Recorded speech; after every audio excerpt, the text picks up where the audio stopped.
With the recent controversy surrounding the NFL take a knee protests, and the scandals currently emerging out of Hollywood, I've noticed American people are beginning to ask quite deep questions of themselves, questioning whether the culture they believe themselves to be part of really exists in the way that they always thought it did. Different people, supposedly part of the same body politic, view these events in irreconcilably different ways. Leftists and black people perceive the NFL protests as the valiant stand of an oppressed people, whilst the white, right-leaning, predominantly non-coastal dwelling populations see it an entirely different way, as an insult to the very symbols that represent their culture. Hollywood, and the culture that has been built around the entertainment industry, the very people responsible for managing and filtering the way Americans see the world, managed to run for decades on a system of vice, exploitation and corruption, the like of which seems incomprehensibly ghastly to the average homemaking American. American people are questioning whether their culture really is as cohesive and united as they once thought, or whether there may, in fact, be multiple Americas, each a reflection of the different cultures, ethnic groups, and social classes that make up the USA. As an outsider to America, who nonetheless falls within the cultural hegemon of the USA, I'd like to make an observation about two versions of America that I see. Two Americas whose existence are fundamentally at odds with one another. Let's call one America, and the other one Murica.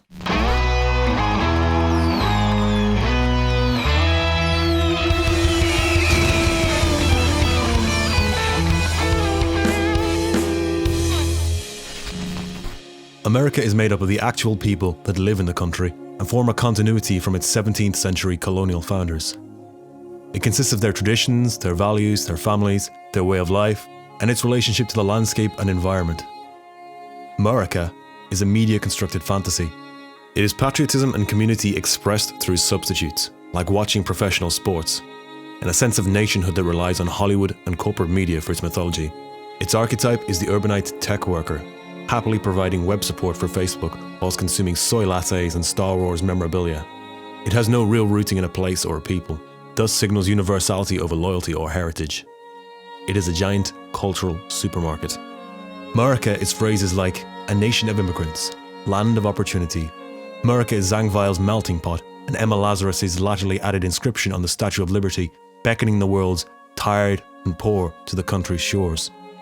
America is the Mayflower, the exclusive 1790 Immigration Act, a spirit of self-reliance and family values, and a blood connection to the Civil War, the War of Independence, the pioneers, and the Oregon Trail.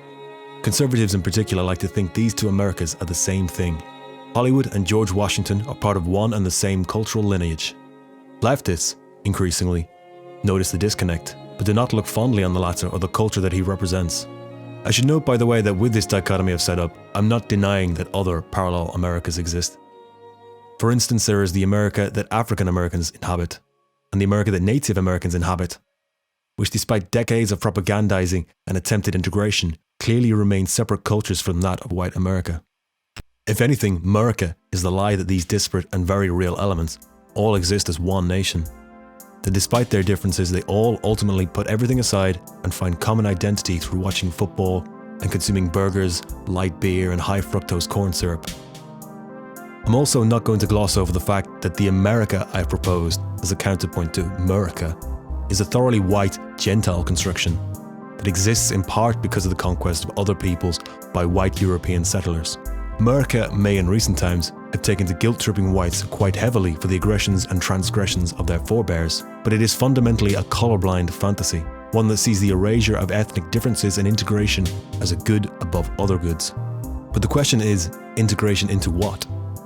What is the host culture that will absorb these different groups and make them one? As well as this, one can ask, is this integration ideal really something being lived out in the lives of the people that make up the present-day USA?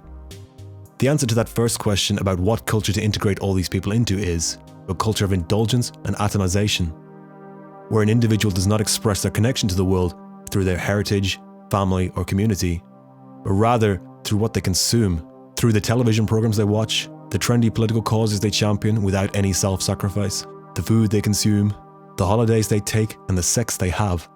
The American dream. To me, this sounds more like a nightmare, and I pin the blame for the pervasive enemy that stalks Western culture on this sort of outlook. For although America is a country and a people with borders and a place, America is potentially world-consuming in its aspirations, with certainly any English-speaking Western country now living almost totally under its dreamy spell. For sure, the USA is not the origin of the worldview and values that plague the modern West, but it is certainly its most powerful agent for spreading them. As to the second question, do most people in America really strive for or act out any desire for integration with the other cultures inhabiting the same landmass? The answer is a resounding no. An overwhelming number of neighborhoods throughout the country are majority one ethnicity. The phenomena of white flight is a testament to the often unconscious desire of white Americans to live away from other ethnic groups, and the hatred African Americans have for gentrification speaks to their desire to be away from whites and other groups who would change their communities into something other than what it is. The illusion of America is created by the likes of Harvey Weinstein and other Hollywood corporate entities. The mythology is woven into the cinema and the artwork of that culture, all of it sustaining the idea of a nation sprung from anti-national ideals. A culture that is headed nowhere in particular, but is committed to a world in which people can follow their individual appetites into whatever personal abyss they choose. It is from this emptiness that the culture of anti-white masochism we are currently witnessing can spring.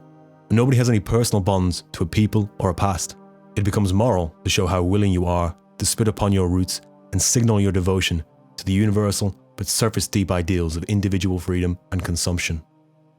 Perhaps I am being a little cynical, and I am overlooking just how much the multicultural bourgeois consumerism of the West is coalescing into a new culture, with new potential in a technologically advanced world.